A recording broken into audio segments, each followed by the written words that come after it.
1 et la e-formation 2 de l'été respectif 2021 et 2022. La e-formation 2 est toujours valable et elle a actualisé la première. Et naturellement, le lecteur de puce est toujours d'actualité et à gagner. Nous avons souhaité l'enrichir puisque depuis, il y a des décrets d'application de la loi qui sont parus. On essaye aussi de partager le même niveau d'information. J'allais dire que le contenu de formation, donc depuis décembre 2022, s'inspire finalement des problématiques de terrain, des situations remontées de nos collègues, donc finalement qui sont au plus près de la réalité, au plus près du terrain d'un policier municipal ou d'un gendarme. Donc, sans ordre d'importance, on verra tout un panel de thématiques et on vous invite naturellement après à interagir et à nous poser vos questions via le chat. On se fera un plaisir de vous répondre. Peut-être avant de commencer, présenter notre team de ce soir. Je suis procureur général en Grastoul. Marie-Christine Webel, vétérinaire au Conseil de l'Ordre. Vincent Fernandez, gendarme au PJ. Marion Bouillot, avocate à la Cour d'appel de Toulouse. Et Sébastien Messière, collègue à la canine, donc à Colomiers, à Toulouse. Nous avons aussi avec nous Océane Richard, qui est vétérinaire comportementaliste à l'école vétérinaire de Toulouse. Peut-être quelques chiffres avant de commencer. J'ai l'habitude de répéter parce que ça me percute et je trouve que ces chiffres sont parlants. Le trafic des animaux reste le 3e trafic mondial. On peut déplorer 75 000 vols d'animaux de compagnie par an. Et c'est souvent aussi concomitant avec des violences intrafamiliales. J'en veux pour preuve le colloque qui s'est tenu le 17 mars dernier sur le thème donc une seule violence organisée au niveau du Sénat. L'association en propose bien ses formations depuis décembre 2020 aux forces de l'ordre. Et donc là, voilà, on va essayer d'enrichir encore plus. C'est vraiment ce qui nous tient à cœur. Au niveau donc de cette e-formation 3, envie, toujours pareil, de vous aider, d'aller plus loin. Et au-delà donc du lecteur de puce qui a eu un vif succès et qui était très pratique. Et je tiens ici à remercier l'ICAD qui nous a fait confiance et grâce à la convention qui formalise notre partenariat, nous aurons 1000 lecteurs de puce par an.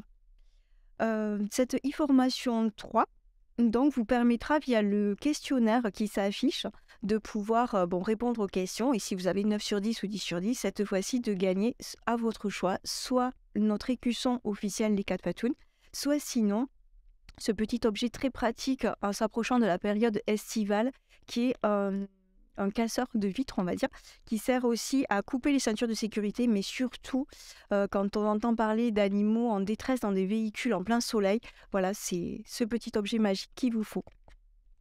Monsieur le procureur général, si vous voulez bien nous dire un petit mot. Oui, écoutez, madame la présidente de l'association Handicap Fatoum, moi, c'est avec plaisir et intérêt que je réponds à votre invitation, parce que je crois que c'est l'occasion aussi de saluer l'action qui est la vôtre, et puis surtout ce volet formation qui est fondamental, et je crois que la qualité et la diversité des intervenants va le montrer, avec des problématiques juridiques qui sont beaucoup plus complexes qu'on l'imagine, et je cite toujours ce chiffre qui est quand même parlant, la maltraitance animale, ça regroupe une centaine d'infractions. La question effectivement que nous devons poser tous, c'est combien bien utilisons-nous réellement de ces infractions et qu'en faisons-nous dans une logique, encore une fois, de résultats. Donc, vous dire qu'au niveau donc, de la Cour d'appel de Toulouse, du parquet général, donc, qui regroupe 6 tribunaux, 4 départements, j'ai souhaité mettre en place ce pôle qui s'appelle, en France, beaucoup ici, là, le PMA, le pôle environnement et maltraitance animale, pour effectivement faire émerger cette problématique judiciaire et la traiter de manière renforcée. Je ne veux pas donner trop de chiffres, mais nous suivons évidemment uniquement les dossiers les plus graves, les plus complexes. Donc aujourd'hui, on a plus de 60 dossiers en suivi, donc 35 qui relèvent de la maltraitance animale. Donc je dis que c'est un sujet qui évidemment nous occupe. Je ne veux pas être trop long, mais rappeler quand même que, comme vous le disiez, la maltraitance animale, c'est un spectre extrêmement large de situations qui va évidemment de la maltraitance commise sur un animal, un chien, un chat par une seule personne, mais également à des faits de trafic. C'est aussi, on ne pense pas forcément, évidemment, des faits d'importation. Là, il faut qu'on travaille avec toutes les administrations et des services évidemment de police et de gendarmerie. Ça peut être aussi des phénomènes de dopage. C'est ce qu'on appelle les NAC, les nouveaux animaux de compagnie. Et ce sont des enjeux effectivement financiers qui des fois nous conduisent aussi à traiter des phénomènes de criminalité organisée. Je pense au trafic de chiens notamment en provenance des pays de l'Est qui sont extrêmement lucratifs et qui débouchent aussi sur un certain nombre de procédures. La formation, je pense qu'elle est fondamentale. Elle va aussi sur des points très pratiques et ça, je salue vraiment le côté extrêmement large de la formation que vous assurez qui permet aussi d'avoir des techniques de maîtrise des chiens. Ça, c'est des choses très pratiques sur le terrain. Mais je vais reprendre un petit peu, si vous voulez, l'aspect judiciaire, surtout nous permettre, quand il faut traiter ces procédures et judiciariser, d'avoir les éléments nécessaires. Alors, évidemment, là, l'expertise des vétérinaires est fondamentale, un petit peu comme en matière, j'allais dire, de médecine légale, où il faut des médecins légistes qui vont déterminer les ITT de, je sais que je m'adresse donc à des fonctionnaires de police, à des militaires de la gendarmerie, l'ITT de 8 jours. C'est un métier en quelque sorte aussi que de la qualifier et de la quantifier. L'expertise d'un chien, ou d'un chat ou d'un cheval, enfin il y a toute la problématique aussi des animaux d'hydrante, ça doit être fait aussi par des vétérinaires en connexion avec les parquets qui vont savoir aussi ce qu'il faut nous dire pour que nous puissions, nous, quand on va devant le tribunal, avoir une décision adaptée. Sur les décisions adaptées, deux choses quand même, ce que je voudrais indiquer, c'est que évidemment que les faits les plus graves, et force est de constater et de déplorer qu'on est confronté à des phénomènes qui relèvent vraiment de la barbarie la plus totale et pour lesquels il faut qu'on ait une sanction rapide, extrêmement grave, mais aussi des faits qu'on pourrait qualifier de gravité moyenne pour lesquels on a en place des processus, notamment de stage, de sensibilisation, mais qui sont à la charge de la personne et qui nous permettent de judiciariser, et je vais le dire, sans langue de bois, d'avoir aussi des traces judiciaires et des casiers judiciaires. Je suis sensible à ce que vous disiez. La lutte contre la maltraitance animale, c'est en fait la lutte contre une violence là qui va s'exercer au détriment d'un être qui aujourd'hui est reconnu comme un être sensible, mais qui évidemment peut en général aussi s'exercer à l'égard d'autres êtres, notamment sans défense. Ça peut être dans le milieu familial, ça peut être les enfants. Mais surtout, sous l'angle du ministère public, juste faire passer ce message, et je salue vraiment l'investissement des associations, ce qu'on appelle la cause animale, mais rappeler que nous, notre légitimité de magistrat, c'est de sanctionner des faits qui sont constitutifs d'une infraction pénale. Et pour ce faire, d'avoir donc la qualification adaptée, et je le redis, dans un maquis juridique qui est extrêmement complexe, il y a une centaine d'infractions, et aussi d'être en capacité de savoir quand on bascule des contraventions au délit, et d'avoir dans ce cas-là les procédures édifiées, structurées avec les éléments de preuve suffisants. Et au niveau de cette logique de résultat, moi que j'appelle de mes voeux, ne pas oublier qu'au-delà des peines traditionnelles, si je puis les qualifier comme telles, qui sont l'emprisonnement, qui sont l'amende, ce que je considère moi être un triptyque fondamental d'efficacité, c'est-à-dire la saisie immédiate et le placement de l'animal. Pourquoi ? Pour mettre un terme à l'infraction, et puis aussi pour mettre, par voie de conséquence, un terme à la maltraitance animale. Le deuxième élément de réponse fondamentale, c'est évidemment la confiscation de l'animal. Et le troisième, c'est l'interdiction à l'égard du propriétaire de l'animal ou de celui qui l'a maltraité de détenir pour l'avenir des animaux. Là, je crois qu'on est dans une logique de résultat, d'efficacité, et donc dans notre jargon judiciaire, ce qu'on appelle le circuit court, et on a développé dans le ressort de la Cour d'appel de Toulouse, notamment la CRPC déferment, ce qui nous permet d'avoir tout de suite une réponse judiciaire avec une peine donc, qui est acceptée par principe en CRPC et qui est immédiatement exécutoire. Et je ne veux pas être trop long, mais introduire encore une fois un sujet qui est extrêmement important pour nous et qui l'est aussi pour tous ceux qui sont en charge de recueillir ces animaux, c'est celui de l'article 99.1 que nous connaissons tous, mais qui peut avoir parfois certaines limites. Et je suis tout à fait conscient que pour une association, avoir au bout d'un processus judiciaire qui souvent est, hélas, long, une décision de condamnation de l'auteur des faits à lui verser les sommes correspondantes au coût de l'animal, c'est un vrai problème d'effectivité du recouvrement de ces sommes. Donc je crois que là, mais encore une fois, vous êtes tous des professionnels de terrain, il y a un débat qui est ouvert, qui doit nous conduire, nous, judiciairement, à être aussi rapide que possible, et donc avoir aussi, évidemment, des décisions éventuellement avec l'exécution provisoire. C'est tout ce dispositif qu'on essaie de mettre en place à l'échelle donc, de 4 départements et de 6 tribunaux, avec d'ores et déjà plus de réactivité, mais j'y reviens parce qu'on est au cœur, encore une fois, de l'action d'aujourd'hui, une nécessité impérative de formation, j'allais dire à tous les étages de la réponse pénale, c'est-à-dire au niveau des magistrats. Donc nous avons mis en place dans chaque parquet un référent qui est spécialisé sur ce contentieux. Nous avons recruté 2 délégués du procureur spécialisés dans la lutte contre la maltraitance animale qui eux aussi sont d'un apport fondamental au soutien de l'action des parquets.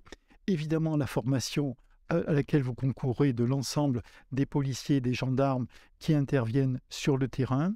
Et puis également, c'est la structure du pôle qui est composée de 3 personnes, moi-même, la chef de cabinet du parquet général et un juriste assistant, et ça c'est fondamental, qui intervient sur les dossiers les plus complexes, qui donc établit des fiches d'analyse juridique et de contexte, ce qui nous permet d'avoir la réponse la plus travaillée en amont pour aller le plus vite possible devant le tribunal et obtenir, en tout cas on fait tout pour cela, la peine qui nous paraît devoir apporter la réponse à la hauteur de la gravité des faits.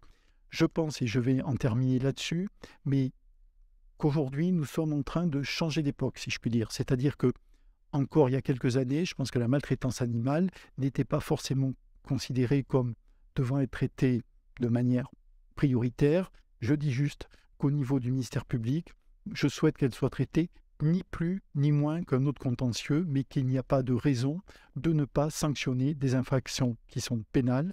Et donc, encore une fois, notre mission est d'apporter une réponse et une sanction et surtout de prévenir le renouvellement de l'infraction. C'est un peu la dynamique que nous souhaitons mettre en place, en tout cas pour le moment, à l'échelle donc de 6 juridictions avec des premiers résultats, mais il faut s'inscrire sur le temps long, faire évoluer les pratiques, les mentalités. C'est pour ça aussi que ce type de formation qui peut après être relayé permet d'aborder, et je vais laisser évidemment la parole à tous les intervenants, mais les questions très pratico-pratiques qui font que dans notre quotidien, nous rencontrons tous des difficultés et que c'est par un maillage qui concerne encore une fois des magistrats, des fonctionnaires de police, de gendarmerie, des vétérinaires, des avocats qui évidemment doivent être aussi spécialisés, les associations qui pour nous sont un vecteur fondamental d'information, que nous améliorons une réponse pénale que l'on doit, ni plus ni moins, encore une fois, sur ce contentieux comme sur d'autres.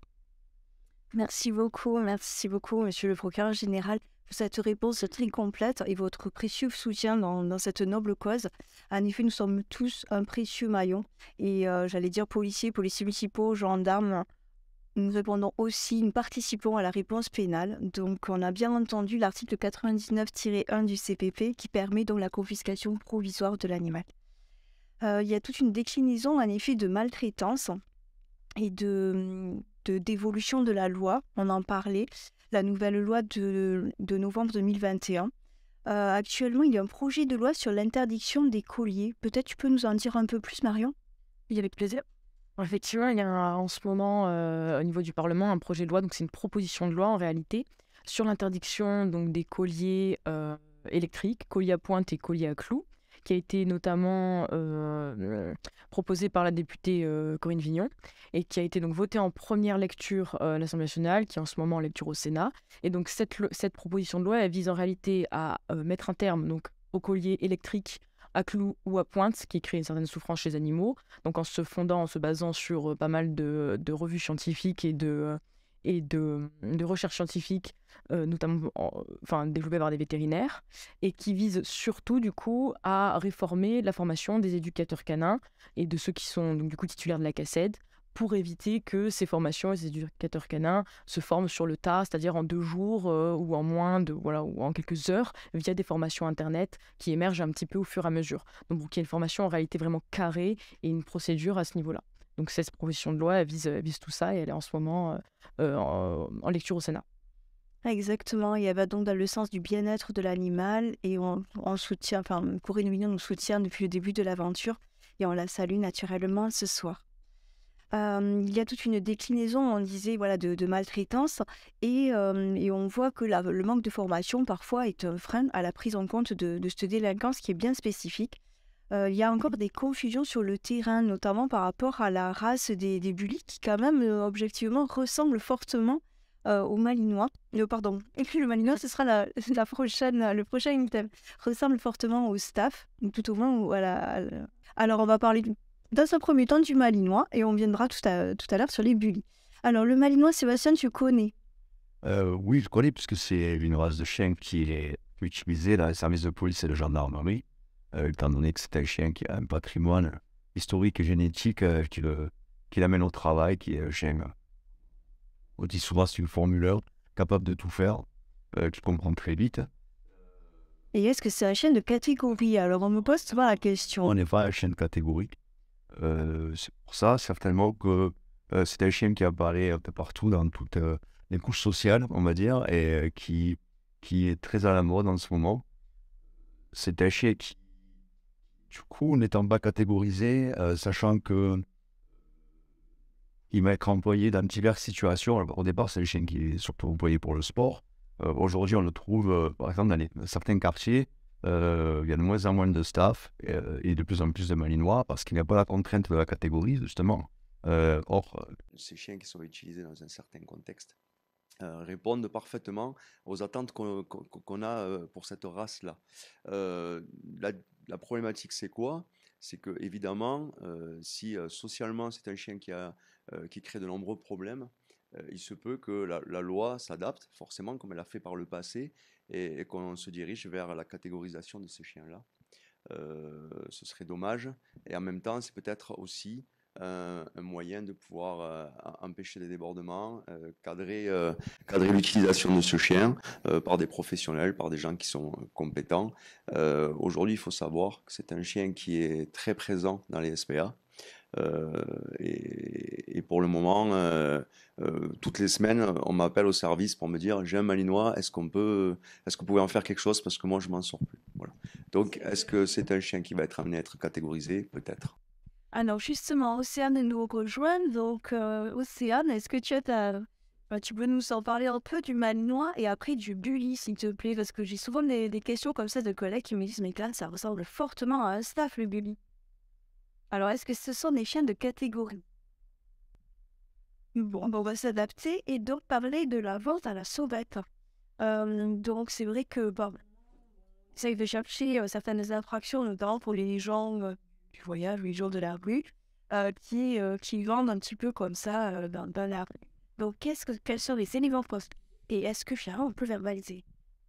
Oui, tout à fait. Alors, la vente à la sauvette, ça a été prévu pour de nombreux biens, et notamment pour les animaux. C'est l'article 446-1 du Code pénal, qui punit de 6 mois d'emprisonnement et 7 500 € d'amende toute personne qui vend du coup sans autorisation dans la rue et lié sur tout type d'animaux en réalité. Donc, dans le code, il y a marqué en réalité chaton, chat, chien, mais ça peut être aussi des lapins, des furets, tous ces types d'animaux. Donc, quand on entend effectivement les éléments constitutifs, c'est tout simplement aujourd'hui, on n'a pas le droit de vendre comme ça dans la rue, c'est ça, hein, sans aucune habilitation, ce type d'animaux. Donc, on va retrouver le défaut de papier, de papier ou de permis, des animaux qui sont vendus comme ça, sans identification, sans papier. Donc, c'est puni 6 mois d'emprisonnement, 7 500 € d'amende, et c'est un délit sérieux. Alors, on parle du coup de cession, même si c'est illégal. Peut-être, Vincent, tu peux nous en dire un peu plus sur le certificat de cession, le document de cession. Finalement, ça consiste en quoi et quels sont ses avantages? Bien sûr, lorsque vous êtes confronté à une situation de maltraitance et que vous devez, sous réquisition, retirer l'animal, notamment avec l'article 99-1, l'animal, bien souvent, se retrouve dans un refuge. Et le temps de la réponse pénale, qui peut être plus ou moins longue si une convocation est prévue plusieurs mois plus tard, on se retrouve avec un animal qui se retrouve enfermé dans un refuge. Alors que si on arrive à persuader le propriétaire de l'animal de faire une cession en remplissant un document de cession, tout simplement, donc sans aucune contrepartie financière, on facilite l'adoption de l'animal plus facilement et plus rapidement. Parce que je pense que c'est la solution la plus pragmatique. Et vraiment dire que quand on peut la mettre en œuvre, ça va régler beaucoup de choses par la suite. Déjà, l'animal est définitivement, dans un circuit qui va le protéger. Et je reviens juste là-dessus parce que l'article 99.1, c'est un excellent article à condition que l'on puisse avoir des délais aussi contenus que possible. C'est pour ça que je pense qu'il faut qu'au niveau des parquets, on privilégie les procédures courtes et notamment, si c'est possible, les CRPC déferments pour les faits les plus graves. Sinon, je pense que tous les praticiens que vous êtes, que nous sommes, on est confronté après à une vraie difficulté avec des sommes extrêmement conséquentes. Et moi, je peux tout à fait comprendre que les associations qui ont eu la charge de ces animaux trouvent effectivement anormal, dans les faits, de devoir la supporter, même si au plan des principes, c'est l'auteur des faits qui est condamné à indemniser, puisque très souvent, on sait très bien qu'il ne va pas forcément le faire. Voilà, donc c'est une donnée très, très importante d'un point de vue pratique pour éviter d'avoir des difficultés d'ordre financier et au préjudice notamment de ceux qui ont accepté la garde des animaux. Alors ça, c'est finalement, ce sont dans les situations où les gens souhaitent donner l'animal. Mais il y a des situations quand les gens sont hospitalisés ou quand ils sont incarcérés, alors ils tiennent à leurs animaux et ils souhaitent les récupérer à l'issue. Donc finalement, quelles sont les solutions en cas d'hospitalisation, d'incarcération pour récupérer? On parle de garde forcée puisque finalement, ils ne le confient pas spontanément, mais ils souhaitent... Absolument, donc c'est justement en faisant le lien avec ce que monsieur le procureur général a pu dire, on n'est pas du tout sur une mise en œuvre de l'article 99.1, mais on a aujourd'hui, on peut appeler ça une forme de vide juridique qui est du coup palliée par la pratique. C'est vrai qu'il y a des situations où dans le cadre d'hospitalisation, quand une personne est chez elle, et voilà, elle est hospitalisée, et du coup elle se retrouve plusieurs jours à l'hôpital, ou dans le cadre d'un autre type de garde forcée, par exemple lorsqu'une personne est déférée puis placée en détention provisoire et que du coup elle se retrouve, ça peut être 10, 15 jours, un mois, 6 mois ailleurs, et donc son animal, dans ce cas-là, qu'en fait-on? Donc effectivement, dans la pratique, c'est ça qu'on conseille majoritairement en fait, c'est déjà de voir s'il y a un tiers de confiance, et systématiquement que ou les forces de l'ordre qui interviennent, ou alors dans le cadre d'une hospitalisation, que ce soit les pompiers ou le SAMU, que ces personnes systématiquement appellent une association, donc sans donner de nom, ça peut être l'SPA, ça peut être les Quatre Patous, une association des contacts locaux, pour que cet animal soit récupéré et déjà qu'il ne soit pas abandonné et qu'on n'ait pas une souffrance pour l'animal. Et ensuite, c'est aujourd'hui la problématique, si cet animal est gardé donc pendant cette garde forcée sur un certain temps, qui va régler ces fameux frais de gardiennage. Donc aujourd'hui, on estime que si c'est quelques jours, on va demander tout simplement à la personne responsable de venir gérer ces frais-là. Et pour l'instant, ce ne sont pas des frais de justice. Donc c'est quelque chose qu'il faut, sur lesquels il faut travailler, mais ce sont ces solutions-là qui sont à ce jour. En tout cas, toujours prévenir une association, s'arranger avec l'association. Des fois, il y a une question de cession qui se met en œuvre. Et aussi vérifier, bien sûr, qu'il n'y a pas un tiers de confiance qui est systématiquement appelé aussi dans ces cas-là. Et juste indiquer que ça ne pourra jamais être des frais de justice, puisque par hypothèse, on n'est pas dans le cadre d'une procédure judiciaire. Donc là, il faut vraiment trouver d'autres modalités de prise en charge financière. Absolument.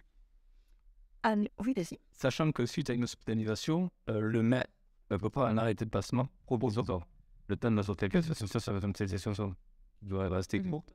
Et la charge de gardiennage est à la charge de la personne qui possède. Mais surtout sur l'accord de la personne qui possède, il va attendre. Parfait. Et tu évoquais, surtout de ne pas le laisser naturellement seul, puisque là, ça constituerait dans le délit d'abandon, puisque personne ne subvient aux besoins vitaux de l'animal pendant plus de 48 heures. Et finalement, quelle serait la conduite à tenir en présence d'animaux décédés? Peut-être Marie-Christine, tu veux nous en dire un peu plus, ou Vincent? Alors, première chose à faire, ça va être identifier l'animal. Ça va être le premier point. Et puis effectuer des constatations sur l'animal. Est-ce que vous allez découvrir des traces? Est-ce que vous allez découvrir des traces de coups, des signes d'état général de l'animal? Pensez à prendre des photos. Il y a aussi l'environnement dans lequel vous allez le trouver. Une fois, ça va vous permettre déjà de pouvoir déterminer une situation de maltraitance. Savoir si c'est une mort naturelle ou pas. Ce qui serait important aussi, c'est donc si l'animal est identifié, c'est de prendre contact avec le propriétaire pour comprendre quelles sont les circonstances de la mort. Peut-être que l'animal est tout simplement vieux, peut-être que l'animal a eu un accident. Donc c'est très important. Si vous avez une suspicion de maltraitance, il peut être aussi intéressant de prendre contact avec le voisinage. Peut-être que le voisinage pourra vous expliquer que l'animal est régulièrement battu, peut-être qu'il pourra vous expliquer que l'animal a été laissé tout simplement à l'abandon ou en pleine chaleur, sans eau, sans abri.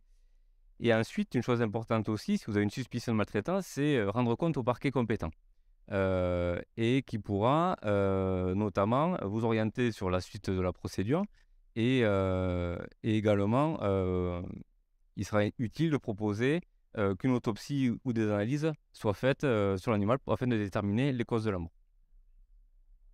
Si Marie-Christine, tu veux peut-être nous en dire un peu plus. Oui, tout à fait. Alors, tout d'abord, en termes de découverte d'animal mort, il faut penser à différencier des corps de chiens ou de chats qui pourraient être retrouvés sur la voie publique ou d'une mort récente, avec des corps d'animaux de rente, puisque là, l'élimination des corps d'animaux de rente est obligatoire par les propriétaires. Il y a des services dédiés et ne pas en tenir compte pose un problème en termes de pollution de l'environnement et donc de mesures sanitaires. Et de la même façon, des corps d'animaux enterrés, même si le code rural ne détermine pas un poids particulier, on estime à l'heure actuelle que plus de 40 kilos enterrés pose un problème pour l'environnement. Et en effet, en termes d'autopsie, alors ce qui est très important, c'est de faire attention à la façon dont on prend en charge le corps. Il faut essayer de se protéger, au moins avec un sac poubelle, de ne pas toucher l'animal. Il peut y avoir des contaminations d'un point de vue sanitaire. Et essayer de le laisser dans l'état le plus représentatif de la découverte possible. Et ensuite, effectivement, tout vétérinaire est habilité à faire une autopsie, donc il faut lui amener dans les plus brefs délais et à faire certains types de prélèvements. Mais si vous avez la chance d'habiter non loin d'une école vétérinaire, effectivement, il y a des services d'anatomie-pathologie qui sont spécialisés et qui peuvent ensuite poursuivre avec des examens complémentaires plus poussés et amener à apporter des éléments prêts à étayer une procédure. Parfait. On m'a posé la question très récemment sur le statut des chiens guides d'aveugles et comment finalement faire lors d'un contrôle. Sébastien, peut-être, ou peut-être d'abord la réglementation, Marion, et ensuite Sébastien pourra compléter sur le terrain. Oui, effectivement, concernant les chiens d'aveugles, ou aussi tout simplement les chiens dédiés aux personnes qui en ont besoin, comme les personnes épileptiques, etc. Ce sont des chiens qui répondent à une habilitation handi-chien. Donc vous les reconnaissez dans la rue, souvent, et d'ailleurs c'est obligatoire, ils ont ce harnais qui les répertorie. Donc ces chiens-là, ils sont obligatoirement autorisés partout. Donc service de transport, dans les hôpitaux bien sûr, parce que ce sont des personnes malades, dans les commissariats, au sein d'établissements universitaires. Voilà, ce sont des animaux qui vont partout. Maintenant, la question, c'est finalement quelle est qu'est-ce qu'on fait, quelle est la prise en charge lorsque la personne est hospitalisée. Donc du coup, que fait-on de son chien? Alors vous avez une circulaire en la matière qui est très bien faite, une circulaire de mai 2015, il y a un paragraphe qui explique vraiment comment ça se passe pour la prise en charge de ce chien, et ainsi que sur le service public, vous retrouvez le guide du chien d'aveugle, le dernier guide du chien d'aveugle de 2022. Donc en fait, tout simplement, ce chien handi-chien répond à une identification spéciale, c'est-à-dire qu'il y a un numéro, il ressort du coup d'une association de chiens locale, donc ça peut être départemental, régional, et du coup systématiquement, que ce soit donc les hôpitaux, ou alors si c'est une garde à vue, voilà, un officier de police judiciaire, cette personne doit obligatoirement lire le numéro, appeler ce numéro, et du coup l'association guide du chien d'aveugle duquel relève ce chien-là, appellera le tiers dédié à la prise en charge de cet animal. Après, on peut bien sûr penser à une question de bon sens, qui est tout simplement de prévenir un tiers, un membre de la famille. Et il est précisé que de nombreux, par exemple CHU, nombreux centres hospitaliers, ont des conventions, des partenariats. Donc au CHU de Brest ou de Toulouse, par exemple, ils ont des partenariats avec l'association Guide Chien d'Aveugle ou Guide Handi-Chien du coin, et ils appellent systématiquement cette association qui vient prendre en charge le chien. Alors Sébastien, je ne sais pas si dans ta carrière tu as eu à contrôler un monsieur, ou un individu aveugle, et du coup, comment fait-on? C'est déjà arrivé. Alors, bien sûr, il est très important. Ces chiens sont, comme disait Marion, identifiables tout de suite, parce qu'ils ont le harnais, avec souvent un harnais haut qui permet aux personnes de le maintenir sans se baisser. Donc, ils sont facilement identifiables. Le numéro aussi permet d'être sûr que c'est un vrai chien enregistré en tant que chien guide d'aveugle. Bien sûr, ce sont des chiens qui portent assistance et qui sont souvent recrutés pour leur capacité à s'adapter à l'environnement, qui sont effectivement extrêmement sociables, qui souvent sont passés par des familles d'accueil. À Toulouse, il y a un centre qui est très bien organisé. Il y a des permanences 7 jours sur 7 et presque 365 jours par an. Donc, il y a à prendre en compte l'animal. Je dirais qu'il faut être un peu plus tolérant que d'habitude lorsqu'on va contrôler des personnes qui sont avec ces chiens-là. Être en capacité de pouvoir travailler en laissant les chiens repris. Généralement, on demande des chiens pour se mettre en sécurité. Encore une fois, comme ce sont des chiens qui sont particulièrement sociables, on peut se permettre de pouvoir effectuer un contrôle en laissant le chien à portée. Souvent même, c'est très utile pour la personne qui l'a en charge. Voilà.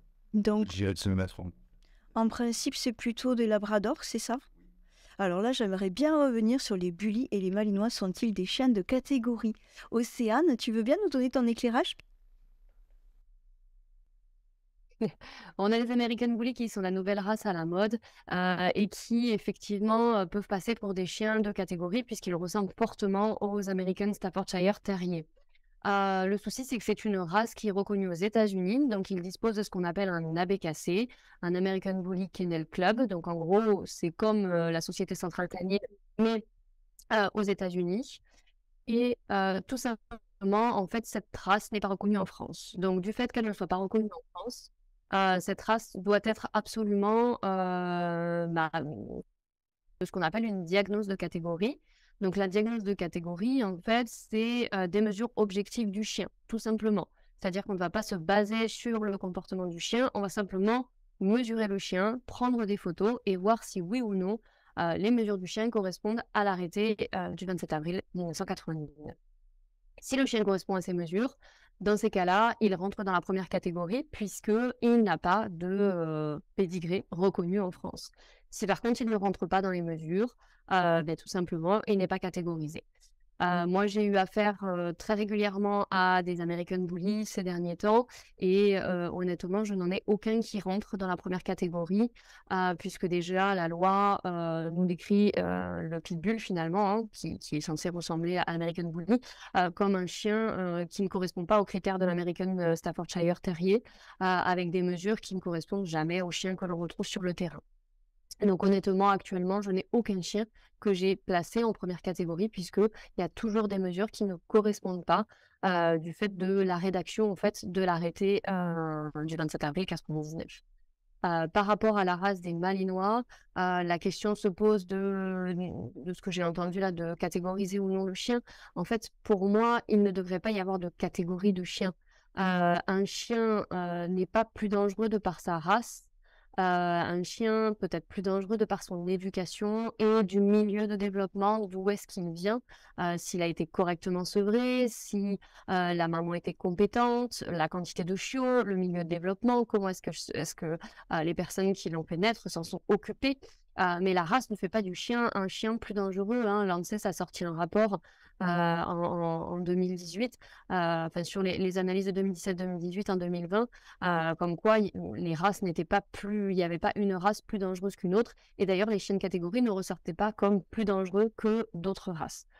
Donc catégoriser le malinois, je vois pas trop l'intérêt.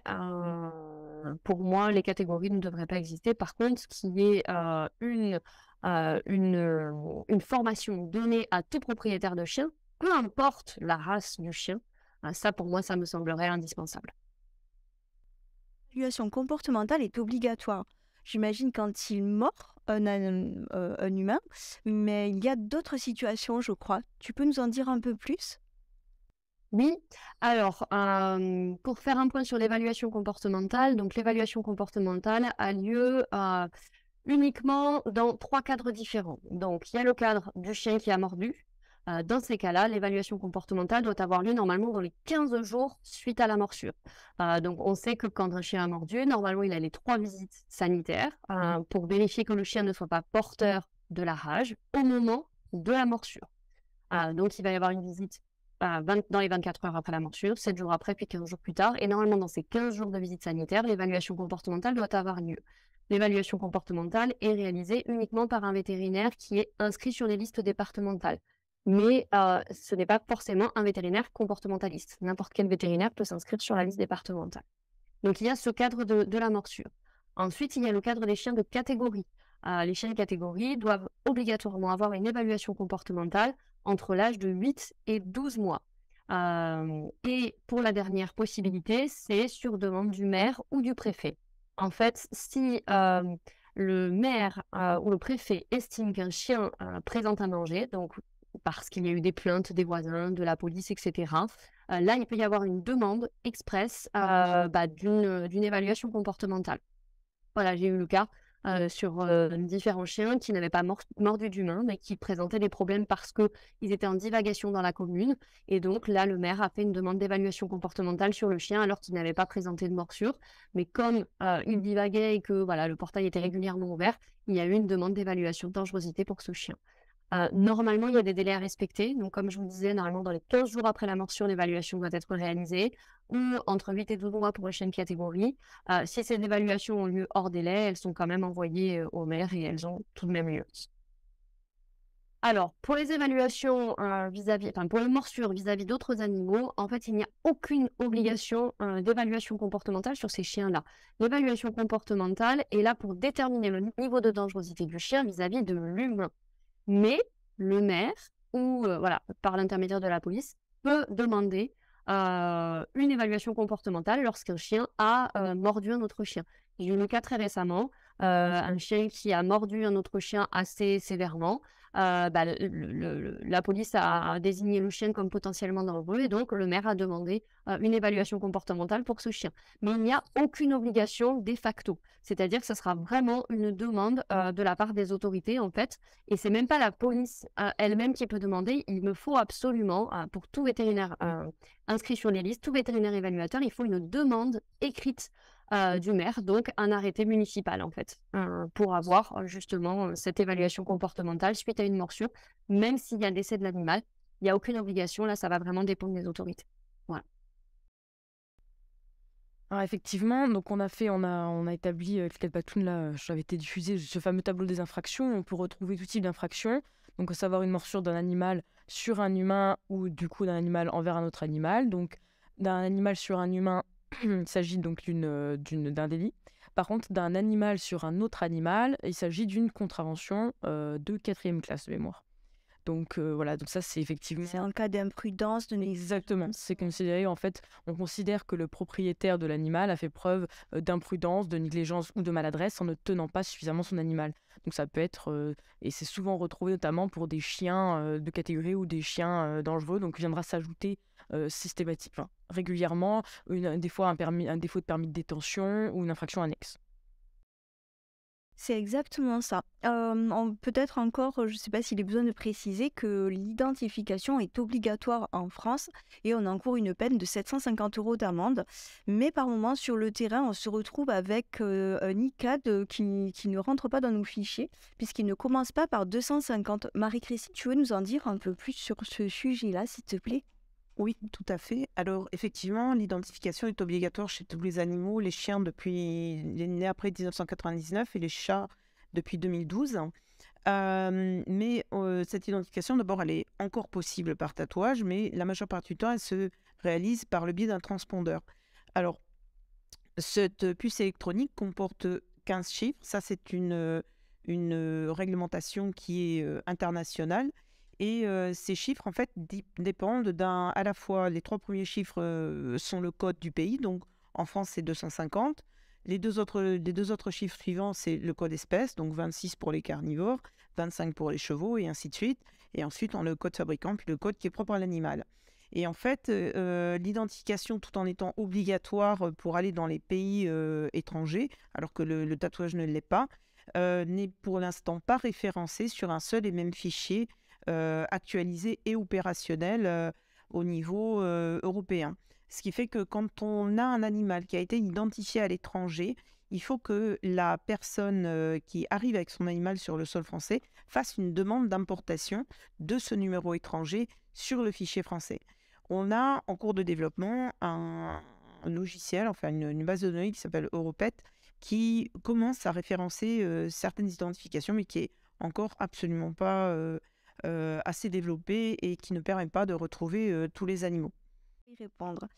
Merci beaucoup Marie-Christine. Vincent, on a pas mal de collègues qui font finalement des contrôles d'agents de sécurité privée, qui sont aussi maîtres chefs de la sécurité privée. Finalement, quels sont les papiers que l'on peut contrôler? Je sais qu'un chien de sécurité privée ne peut pas travailler plus de 12 heures et par moment on a un petit peu de mal à y voir clair là-dedans. Est-ce que tu peux nous en dire un peu plus, s'il te plaît? C'est très important déjà de pouvoir déjà prendre contact avec l'agent de sécurité de pouvoir y aller avec, j'ai envie de dire, plutôt de la bienveillance. Et ensuite, il va falloir lui demander donc, tout ce qui est adresse complète du site de prestation de la société pour laquelle il travaille, la tenue supportant la dénomination sociale de la société, donc employeuse des agents de sécurité, c'est aussi appelé le CNAPS. À défaut, une carte professionnelle dématérialisée avec l'identité de l'agent de sécurité et une carte professionnelle matérialisée propre à l'entreprise. Donc il s'agit bien souvent d'un badge sur lequel doit figurer la dénomination sociale et l'adresse de la société qui l'emploie, avec le numéro de la carte professionnelle de l'agent de sécurité. Bien entendu, l'identité et l'autorité, l'activité qui est autorisée. Donc ça va être de la surveillance, du gardiennage et un numéro d'autorisation. Et en plus de cela, voilà, comme m'a dit Céline, très bien, en fait, le chien ne peut pas travailler plus de 12 heures consécutives. C'est le délai maximum. Tu veux compléter sur tout ce qui est les agents signaux de sécurité privée? Leur chien, l'autre, c'est un cadre. Ils ont eu un cadre qui est tout à fait classique. La plupart du temps, sur leur carte professionnelle, il est spécifié qu'ils ont cette spécialité. Voilà, parce que c'est une spécialité qui est à part entière chez les agents de sécurité. Bien sûr, lorsqu'on va aborder le contrôle, ce sont des chiens qui sont voués au travail. Malgré que ce soit des chiens de gardiennage, ils sont capables de défendre. Donc là, il faudra prendre toutes les précautions utiles pour pouvoir faire le contrôle du personnel sans se mettre en danger. Et ensuite, juste préciser que le Rottweiler qui est catégorie 2 est le seul chien autorisé de catégorie à travailler pour les agents de avec les agents de sécurité. Voilà, et que la plupart du temps, on retrouve encore une fois du Malinois, du Bosseron et tous ces chiens qui sont autorisés au travail, souvent en mordant. Et donc, on rentrera dans une législation de la réglementation des chiens qui permettent de travailler et de mordre. Tu vas peut-être pouvoir aussi nous en dire un peu plus parce qu'on parle de chiens de catégorie 1, de chiens de catégorie 2 et à la fois après il y a 4 catégories. Il y a même 9 catégories. Ah, il y a 9 catégories. Tu veux nous en dire un peu On plus? parle des chiens de catégorie, donc pour classifier, c'est la loi qui a mis ça en place pour essayer de voir plus clair, contrôler le flux des naissances et de tout ce qui était un petit peu interdit. On a ces chiens de catégorie, donc on connaît, on ne va pas rentrer dans le détail à nouveau. Et ensuite, il y a des catégories de chiens qui sont classés souvent par type de race. Alors, je ne les connais pas toutes, je les ai appris avec mes examens, mais je les ai oubliés depuis. Mais par exemple, on va trouver les chiens de chasse. Dans les chiens de chasse, on va trouver les courants, les terriers, les choses comme ça. Il va y avoir les chiens qui sont destinés aussi aux mordants, qui sont autorisés à mordre. Tous les chiens ne sont pas autorisés à aller dans des clubs pour mordre. Voilà, donc il y a toutes ces catégories, il y en a 9 en tout. Encore une fois, je les ai plus en tête parce qu'il y en a beaucoup.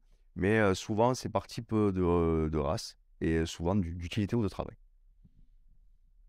Une question aussi qui revient, c'est souvent au carrefour de détresse, des collègues qui sont témoins finalement de gens dépassés par la situation, qui cumulent, avec une belle intention, mais qui cumulent ou accumulent des animaux par dizaines, par centaines, alors des chats, on a beaucoup de chats, mais par moments aussi des chiens. Vincent, tu peux peut-être nous en dire un petit peu plus sur finalement qu'est-ce qu'on peut contrôler. On appelle ça le syndrome de Noé, qui est couplé avec le syndrome de Diogène, hein, souvent, et pour l'avoir vu sur le terrain, c'est compliqué. Donc il faut savoir que la législation française nous permet de détenir jusqu'à 9 animaux à son domicile qui ont atteint la taille adulte. Au-delà de 9 animaux, il est nécessaire de faire une déclaration auprès de la direction départementale de la protection des populations, donc auprès de la préfecture.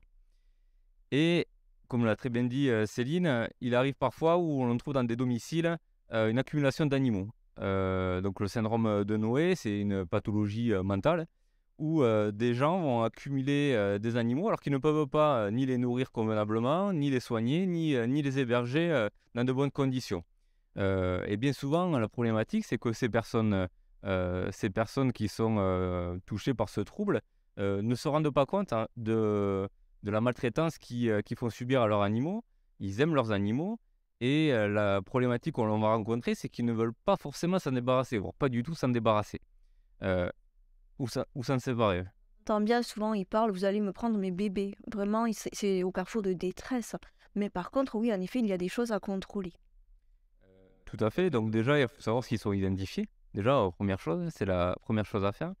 Ensuite, ce qui va être important aussi à contrôler, ça va être tout ce qui est le suivi sanitaire des animaux. Leur état de santé, ça va être une priorité. Euh, Détention aussi, on peut reprendre les conditions de détention classiques, 5 mètres carrés par chien ou 10 mètres carrés s'il fait plus de 70 cm au garrot. On a pour les chats 2 mètres carrés. Quand on voit des personnes qui accumulent 50 chats, comme on a fait la semaine dernière sur un appartement, voilà, c'est compliqué. Voilà, tout ça est encore... Effectivement, et sachant que bien souvent aussi, on peut trouver des chats, comme tu as pu le voir, Céline, dans des caisses, empilées les unes sur les autres, comme tout simplement une collection d'animaux. Il faut savoir que là, nous sommes non seulement sur de la maltraitance animale, mais aussi sur de la détresse psychologique et sociale. Exactement ça. Je rebondis sur une question de Jean-Marc qui nous demande si une saisie du CNAPS est-elle possible face à une situation préoccupante lors d'un contrôle. Alors oui, j'allais dire la philosophie de l'association, dont je ne suis pas objective, mais j'allais dire c'est peut-être une bonne chose de travailler collectif. C'est-à-dire, ensemble, nous pouvons les aider. Donc, systématiquement, voilà, on met en lien les vétérinaires, les pompiers. Et là, le CNAPS, naturellement, nous avons des contacts. Et quand nous faisons des contrôles, nous, pour la maltraitance animale, automatiquement, on leur reboucle. Et une saisie est faisable pour un animal d'un agent de sécurité privée comme pour un particulier. Tu me confirmes? Merci beaucoup. Donc, n'hésitez pas à poser vos questions via le chat et nous ferons notre possible pour répondre au mieux. Peut-être, Marion, tu pourrais nous parler un petit peu des arrêtés d'application. On a parlé de la loi de novembre 2021 à l'occasion de notre e-formation 2, de reprendre les sanctions encourues qui ont été aggravées. Enfin, voilà. Mais maintenant, donc, il y a des décrets d'application donc dans l'intervalle. Oui, bien sûr. Donc, effectivement, dans le cadre de la e-formation 2, nous avions parlé des différentes avancées de la loi du 30 novembre 2021, sauf que ces avancées sans décret d'application, elles sont vaines, entre guillemets. Donc, on a eu 2 décrets d'application, 18 juillet 2022, octobre 2022. Une des avancées majeures de ces décrets d'application, c'est notamment de mettre en place une contravention. Donc, c'est une peine d'amende de 450 € lorsque le certificat d'engagement et de connaissance dont on vous avait parlé, donc l'obligation du certificat d'engagement et de connaissance d'un animal lorsqu'on adopte ou qu'on cède un animal pour la première fois. Lorsque ce certificat n'est pas respecté ou que le délai de 7 jours n'est pas respecté, on encourt par exemple une contravention. Ça, a été mis en place par le décret d'octobre 2022. On a également le décret qui met en place l'interdiction de cession des animaux dans les animaleries à partir de janvier 2024, qui met en place de manière un peu plus définie cette infraction-là. Donc voilà ce que ces 2 décrets font. Donc, on a bien vu finalement des aggravations. 3 ans d'emprisonnement et 45 000 € d'amende pour les délits de sévices actes de cruauté, de zoophilie ou encore d'abandon, mais qui peuvent même monter à 4 ans. Absolument. Propriétaire, où on parlait aussi... De circonstances aggravantes. Ouais. Tout à fait. Avec la loi du 30 novembre 2021, ce qui est extrêmement important, c'est en fait une augmentation des peines encourues dans le cadre d'atteinte, ce qu'on appelle à l'intégrité des animaux. Donc notamment, effectivement, comme Céline l'a dit là, comme tu l'as dit, pour les sévices et actes de cruauté, on a une peine simple, entre guillemets, encourue de 3 ans d'emprisonnement, 45 000 € d'amende, qui vient s'aggraver. Donc il y a eu l'introduction de circonstances aggravantes. Ces circonstances aggravantes, c'est en présence d'un mineur, par le gardien ou le propriétaire de l'animal, lorsque ces sévices ont entraîné la mort de l'animal, malheureusement. Donc là, on passe à 5 ans d'emprisonnement et 75 000 € d'amende, donc c'est le plus sévère. On a aussi, dans le cadre de ce qu'on a pu dire de la zoophilie, des atteintes sexuelles sur les animaux, lorsque ces faits sont commis en réunion, par exemple. C'est également puni de 4 ans d'emprisonnement et 50 000 € d'amende. Tout ça, on voit bien qu'on est au carrefour de souffrance, de fragilité. Il y a aussi des gens qui s'improvisent éleveurs ou dans des particuliers finalement. Tu peux peut-être nous en dire un peu plus, Marie-Christine, sur tout ce qui est les animaux, enfin les élevages, pardon. Alors, il y a beaucoup de choses à dire. Il faut savoir que les éleveurs, quand ils ont déclaré leur activité professionnelle, en fait, ont des obligations réglementaires, tant au niveau environnement, taille ou type de bâtiment, que type de pièce. Il faut une nurserie, par exemple, il faut une infirmerie, il faut un local de quarantaine, et ils ont des obligations en termes de gestion sanitaire. Il y a l'obligation notamment de désigner un vétérinaire sanitaire qui vient 2 fois dans l'année pour faire un suivi de à la fois la santé des animaux, la gestion et la prévention des risques, et aussi le suivi sanitaire de tout ce qui est environnemental. Ça, c'est pour tout ce qui est chiens et chats. On va pas parler, je pense, du volet animaux de rente. Ah, ça m'intéresse aussi, parce qu'on a quand même des collègues en zone rurale. Alors, les éleveurs ont eux aussi, en fonction des espèces qu'ils détiennent, des obligations réglementaires, toujours pareil, en termes du respect des 5 besoins de base des animaux. Donc, ils ont tous une formation qui est normalement un petit peu plus poussée que les éleveurs canins pour s'installer. Et ils ont l'obligation, effectivement, de respecter le bien-être de leurs animaux avec, depuis récemment, l'obligation de désigner un référent bien-être animal au sein de chaque élevage. Alors, pas uniquement au niveau, ça a commencé avec les élevages industriels, donc avec les élevages de porcs et de volailles, mais maintenant, on a l'obligation d'avoir un référent bien-être animal dans tous les types d'élevage, d'animaux de rente et des équidés. Ils ont aussi l'obligation, bien sûr, de soins, de tenue d'un registre sanitaire, de faire des opérations de recherche de pathologies préventives qu'on appelle des prophylaxies. Donc d'avoir pour ça un vétérinaire sanitaire qui passe régulièrement dans l'élevage. Et ils ont aussi l'obligation de gérer tout ce qu'on appelle les effluents en lien avec la potentielle pollution de l'environnement. Merci beaucoup, merci. En cas de morsure, alors peut-être d'abord, comment éviter une morsure? Peut-être, Sébastien, si tu peux nous aider. Et après, on verra, une fois que la morsure est faite, peut-être les visites vétérinaires donc, qui sont obligatoires. Oui, alors, comment éviter une morsure, vous allez l'expliquer, mais ça reste toujours très compliqué. Ça va dépendre de la manière dont on aborde l'animal. Ça va dépendre de l'environnement. Ça va dépendre aussi, bien évidemment, de l'animal. De sa taille, forcément, aura des conséquences sur la gravité de la morsure. Ce serait très long de rentrer dans les détails. Voilà, en tout état de cause, souvent, il s'agit d'avoir un petit peu de bon sens, être bon observateur, si je dois le dire ainsi, et être le plus concis possible, et rester dans tout état de cause le plus calme possible. Et ensuite, pourquoi pas aussi, et je pense que c'est important, prendre contact avec le propriétaire de l'animal, déjà dans un premier temps, et avoir un discours bienveillant envers lui. Voilà. Ensuite, en ce qui concerne véritablement les techniques d'approche et avoir le maximum d'outils pour essayer de se mettre en sécurité autant que l'on peut, ça serait encore un débat qui prendrait beaucoup de temps, il faudrait rentrer dans les détails. Mais de la bienveillance, du bon sens, savoir observer, voilà. Et Marie-Christine, du coup, une fois que l'on est mordu, il y a des obligations. Oui, alors comme l'a dit ma consoeur, le docteur Richard tout à l'heure, effectivement, lorsqu'il y a un acte de morsure qui a été perpétré, on va dire, par un chien ou un chat, l'animal a l'obligation de respecter 3 visites chez un vétérinaire qui se situe le premier jour après la morsure, au 7e et au 15e jour. Pourquoi? Eh bien simplement parce qu'on sait que c'est le délai moyen de développement d'éventuels symptômes de rage qui sont systématiquement mortels pour l'animal, mais qui permettent, si cela devait être le cas, de prendre en charge la personne mordue, parce que la prise en charge pour des éventuels risques de transmission de rage ne veut pas se faire systématiquement au sein des unités médicales en France.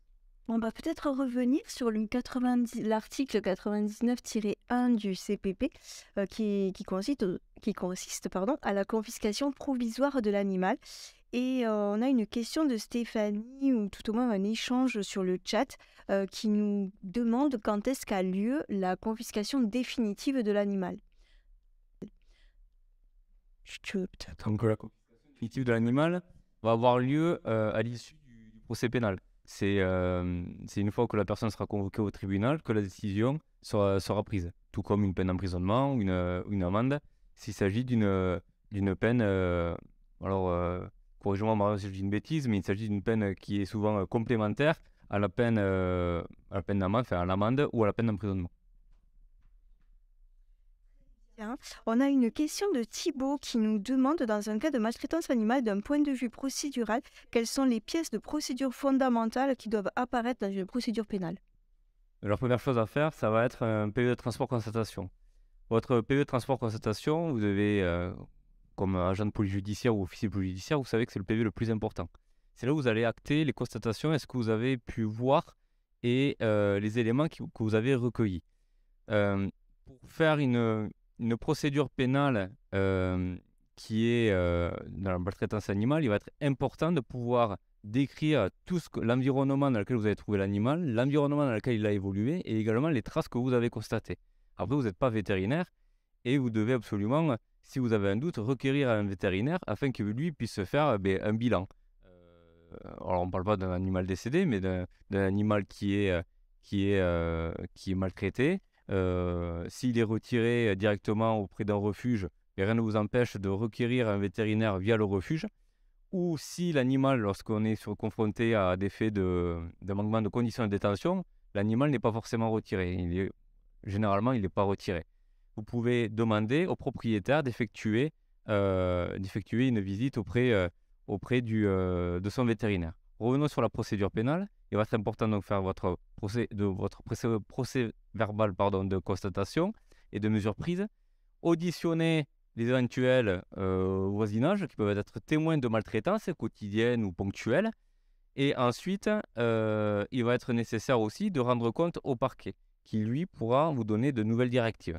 Et bien entendu, entendre le mis en cause et ne pas oublier de prendre contact aussi avec une association de protection animale, tout comme les 4 Patounes, qui peut se porter partie civile, donc déposer plainte au nom de l'animal en se constituant partie civile. Et ensuite, l'auteur il sera soit entendu en audition mise en cause, soit sous le régime de la garde à vue. Photos ou vidéos, puisque c'est indispensable pour faire un état des lieux de la situation. Très bien, merci beaucoup pour vos réponses très riches. Nous avons maintenant une question de Mylène. Est-ce qu'une association de protection animale, donc qui garde des animaux chez soi, chez elle, doit également respecter certaines choses, notamment concernant les locaux? Alors là, j'imagine bien que c'est par rapport au mètre carré. Marie-Christine, dis-nous.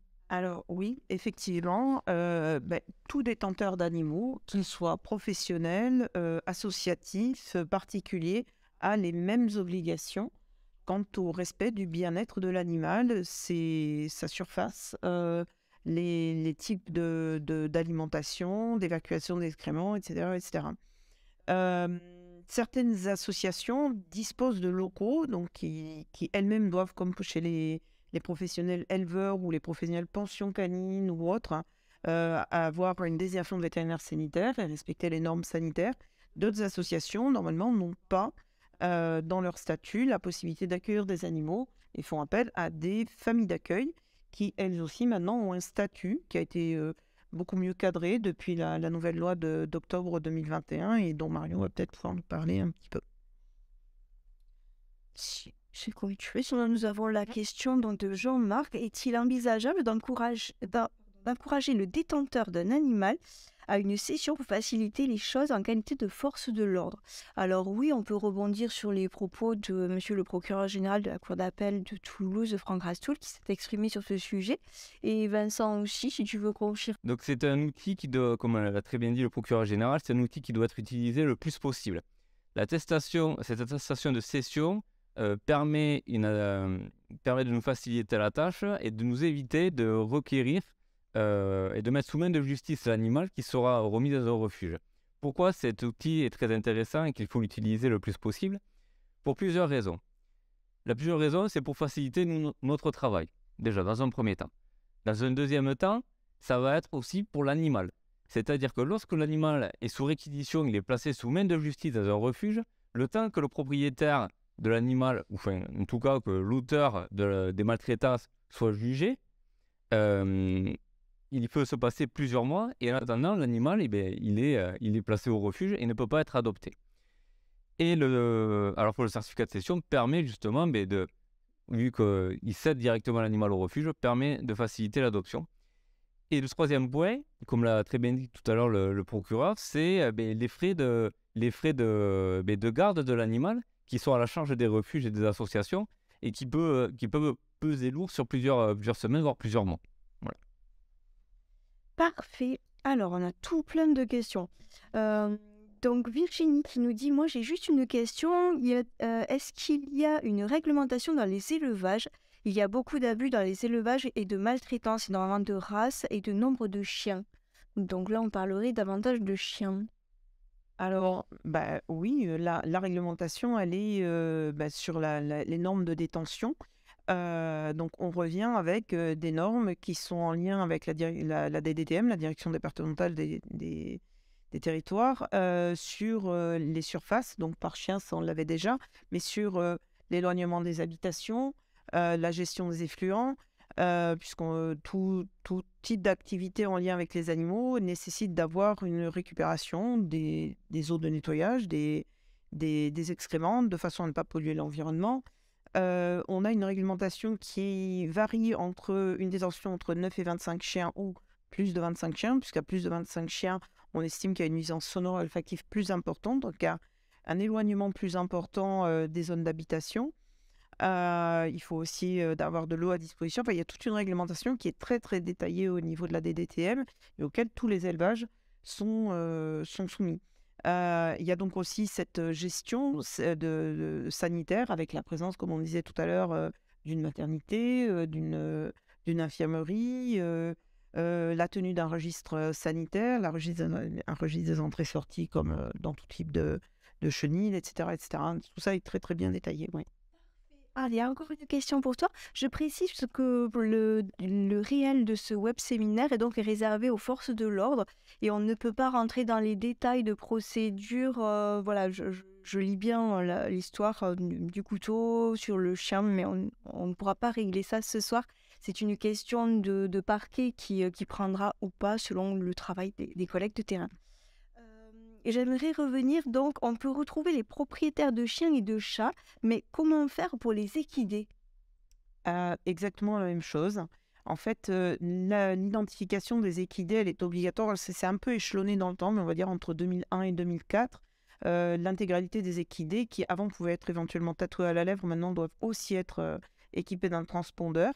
Donc, cette puce se lie avec le même type de transpondeur.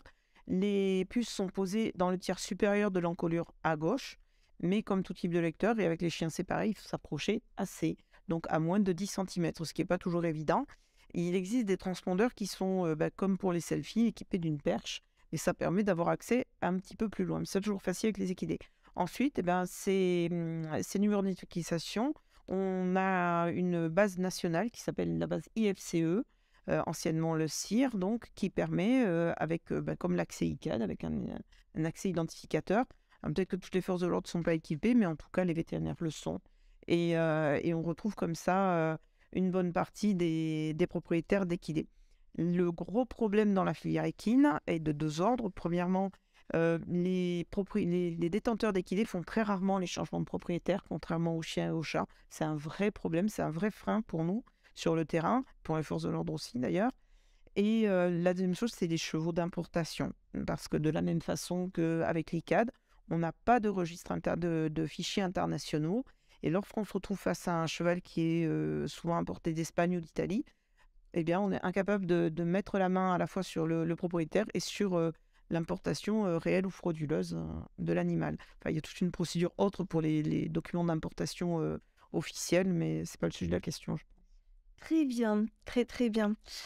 Donc, pour rebondir sur l'ICAD, Le fichier ICAT donc, est réservé aux forces de l'ordre, policiers municipaux, gendarmes, mais aussi aux vétérinaires et aux refuges animaliers. Donc là, ce n'est pas de notre ressort, mais on précise bien qu'en effet, les associations de protection animale classiques sans refuge animalier n'ont pas accès au fichier ICAT. C'est pour des questions par rapport à la CNIL et de confidentialité des fichiers, même si on peut entendre l'utilité. Voilà. Une autre question. Est-il possible de procéder à un contrôle de cirque avec des animaux à l'initiative de l'OPJ ou est-il nécessaire d'avoir une autorisation, une réquisition du parquet? Peut-être Vincent ou Marion? Alors, j'ai pas forcément la réponse, mais une chose est sûre, c'est que vous pouvez pas enfin, il vaut mieux éviter de le faire d'initiative. Faites-vous accompagner de la DDPP, la Direction départementale de la protection des populations, et ensuite peut-être également de l'OFB. Ça serait bien aussi de les informer de cette situation, de votre souhait de contrôler un cirque. Alors après, ça y répond également aussi tout simplement dans le code de procédure pénale. En cas de suspicion d'infraction, il y a un contrôle qui est systématique, donc ça, il n'y a aucune difficulté. Et ça répond également aux dispositions du code rural de la pêche maritime. Les agents sont assermentés en cas de suspicion également de maltraitance pour les animaux, donc du coup exotiques, en captivité ou de rente d'élevage. Donc il y a aussi ces particularités-là. Et en pratique, en fait, les cirques sont soumis à la même obligation d'identification de leurs animaux. Donc, quand ces animaux de rente, donc des bovidés, de race plus ou moins autochtone, des petits ruminants, ils ont une boucle auriculaire donc qui notifie leur identification. Les camélidés ont une puce qui répond qu'on peut aller consulter sur un fichier particulier qui s'appelle l'ICIRCAM et avec un numéro encore différent que le 25025 ou 25026. Et les chiens et les chats qu'on peut y trouver aussi. Donc ça fait déjà pas mal d'animaux qui sont censés être identifiés dans les cirques. Donc un défaut d'identification peut se relever facilement. Très bien. Parce que la loi a changé par rapport à la prise en compte. Enfin, par rapport au cirque. Oui, puisque l'idée, c'est effectivement dans la loi du 30 novembre 2021, c'est de mettre un terme en fait à l'acquisition des animaux qui ont en vue d'être présentés dans un spectacle itinérant, mais ça c'est sous 2 ans. Et ensuite, la cession tout simplement de toute présentation d'animaux au sein d'un cirque, mais dans un délai cette fois-ci de 7 ans. Donc effectivement, la réglementation est en train de changer. Mais par exemple, depuis la loi du 30 novembre 2021, on ne peut plus retrouver, comme je dis, on peut plus retrouver d'animaux présentés en discothèque. Dans les cirques, on peut encore, on ne doit plus en acquérir. Et en tout cas, on ne pourra plus en présenter d'ici 7 ans, sauf qu'il faut le temps de pouvoir les replacer, etc. Une question, alors on a beaucoup de questions, donc c'est très très bien. On a Christelle qui nous demande, donc elle est policier de l'environnement à l'OFB et à Paris, et donc on parle voilà des animaux domestiques, mais peut-être ce serait bien de parler des animaux non domestiques et de leurs droits ou de leurs non-droits. Oui, absolument. C'est vrai que la législation dont on parle depuis le début, et même donc la loi du 30 novembre 2021 dont on vous parle, on l'applique, on a tendance à la présenter, on l'avait présentée dans les 2 autres formations, on l'applique à la catégorie des animaux, ce qu'on appelle domestiques, apprivoisés ou tenus en captivité. Donc dans les animaux domestiques, c'est vrai qu'on entend animaux de compagnie, animaux de rente et d'élevage, donc bovins, ovins, caprins, équidés, mais on entend aussi les animaux donc apprivoisés ou tenus en captivité, donc on pense effectivement aux animaux cirques, zoo. Par contre, ce qu'on appelle les animaux vraiment sauvages à l'état naturel, donc on pense aux gibiers, renards, cerfs, sangliers ou les animaux de laboratoire, ceux-ci ont une réglementation qui leur est particulière et qui est beaucoup moins favorable que celle que l'on présente à ce jour. Après, comme le disait monsieur le procureur tout à l'heure, un peu plus tôt, on peut penser à des jurisprudences qui vont évoluer, à savoir que si on capture un renard, qu'on le met en captivité pendant 1 heure ou 2 et qu'on se met à lui infliger des sévices, eh ben, on pourra imaginer que c'est un animal qui était donc tenu en captivité, qui sera soumis à la même réglementation. Mais in fine, dans les textes, pour l'instant, non. Alors, sachant que tout animal de la faune sauvage étant res nullus, normalement la détention est interdite. Res nullus qui veut dire bien 100 mètres. Bien 100 mètres, voilà. Donc la détention est interdite, que ce soit un animal de catégorie 1, c'est-à-dire nuisible, 2, classique ou espèce protégée. Donc c'est la première chose sur laquelle on peut avoir une action. Je lis pas mal d'échanges sur la confiscation de l'animal. Alors, on peut peut-être préciser que c'est à partir de la C5 de la contravention 5e classe et pour tout ce qui est délit. Voilà, les sévices, actes de cruauté, abandon et zoophilie. Je te laisse, vas-y. Non, mais j'ai rien d'autre à ajouter. Oui, c'est vrai qu'on rencontre une difficulté, c'est que en effet, bien souvent, nous avons des contraventions et c'est souvent, nous sommes souvent confrontés à des contraventions, hein, tout simplement. Même si bien sûr on rencontre des abandons et des actes de cruauté. Et la problématique, c'est l'animal, on se retrouve coincé, c'est qu'on est obligé de le laisser avec le propriétaire. Alors la carte à jouer, c'est plutôt la prévention, la sensibilisation de la bienveillance et un petit peu être en contact avec le propriétaire de l'animal, être sûr qu'il régularise les conditions dans lesquelles vivent ces animaux. Et pour ce faire, vous pouvez vous faire aider de la DDPP qui peut effectuer un contrôle avec vous et effectuer une lettre de mise en demeure au propriétaire qui lui oblige, par exemple dans le mois, de se régulariser avec une construction d'un chenil suffisamment grand pour ces animaux ou en améliorant la surface au sol de ces animaux, comme vous savez que le sol doit être en matériaux durs. Donc voilà, mais c'est vrai qu'on rencontre une problématique aujourd'hui au niveau des contraventions. Voilà, de la C1 et à la C4. Merci beaucoup.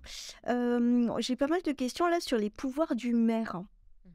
Les pouvoirs du maire, finalement, dans le domaine de la maltraitance animale. Alors, on a la divagation. Tu veux peut-être reparler de la divagation en 2 mots? C'est quand un chien... On voit, fais-le.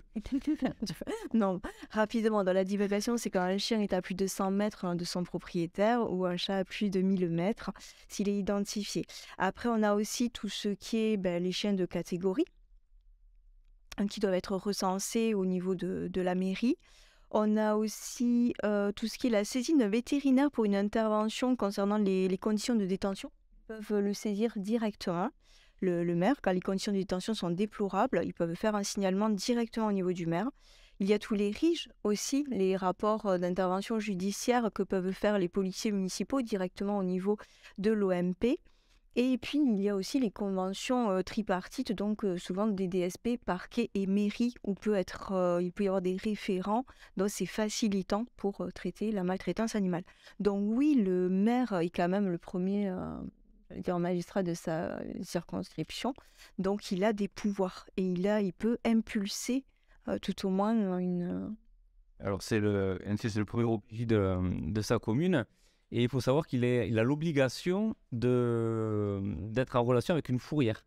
Voilà, c'est une obligation, le code rural l'oblige, notamment pour les animaux qui sont en divagation. À savoir aussi qu'il peut prendre des arrêtés obligeant les propriétaires de chiens de les tenir en laisse, ou voire même de les museler. Concernant la réglementation, on en discutait tout à l'heure. Lorsqu'il y a par exemple une personne qui est hospitalisée, lui, et qui détient un animal, il est en mesure de prendre un arrêté de placement, le temps d'hospitalisation de la personne, pour que l'animal soit placé dans un refuge, bien entendu à la charge de la personne hospitalisée. Et après, il a aussi l'obligation, il peut tout simplement autoriser l'euthanasie d'un animal, donc ça c'est pas en faveur de la maltraitance.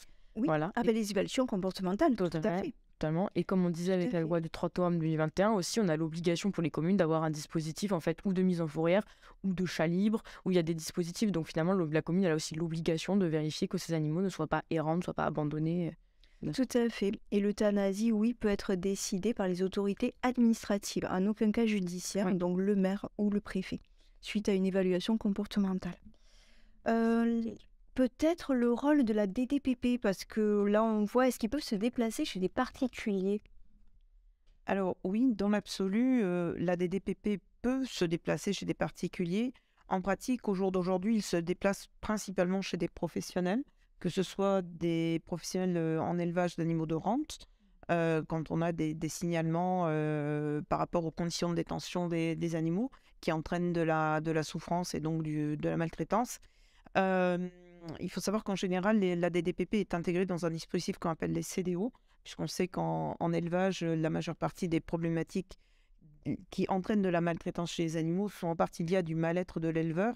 Et on a des cellules représentées par plusieurs corps professionnels qui essayent de prendre en charge préventivement ces problématiques-là. Dans le cas de la DDPP, ça s'inclut. Mais elle peut aussi se déplacer donc, chez des professionnels éleveurs canins ou félins.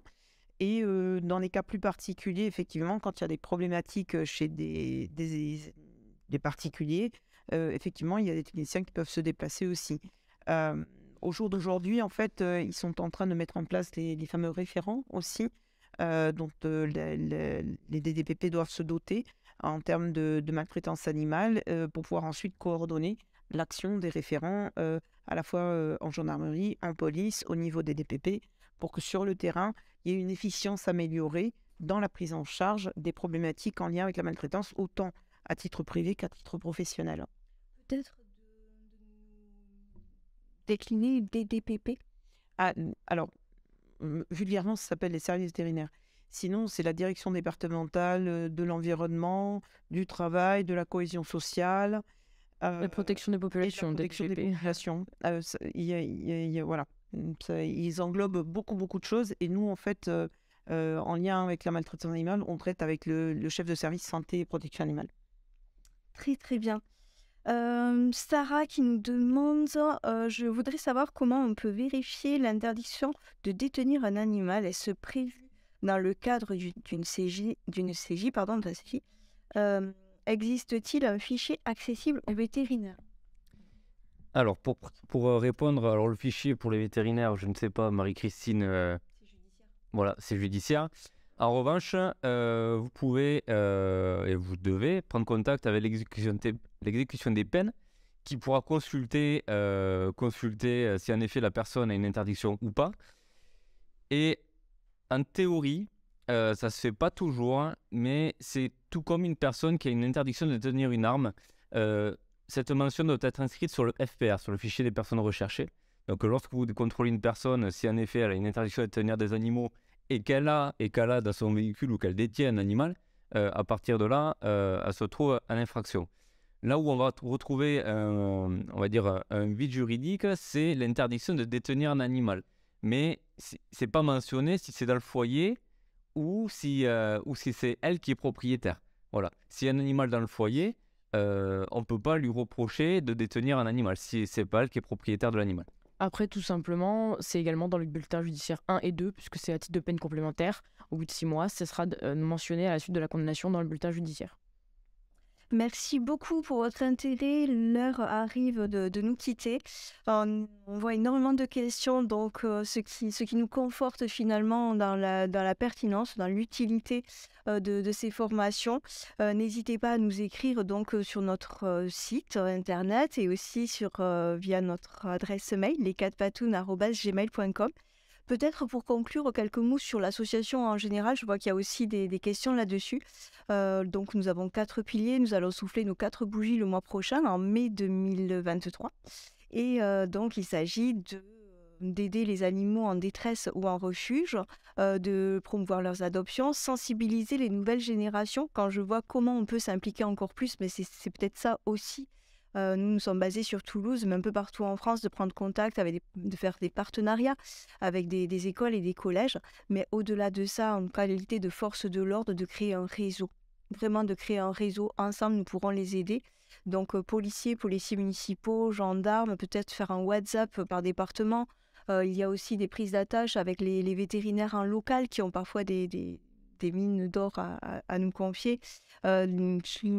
Couvert naturellement du secret professionnel, mais qui pourront toujours nous aider sur une intervention à déterminer un petit peu s'il s'agit ou pas de maltraitance.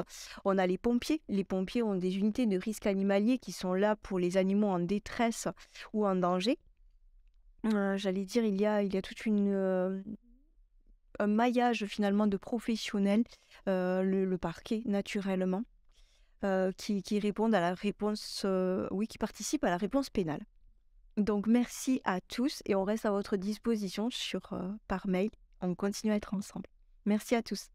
Merci. Merci.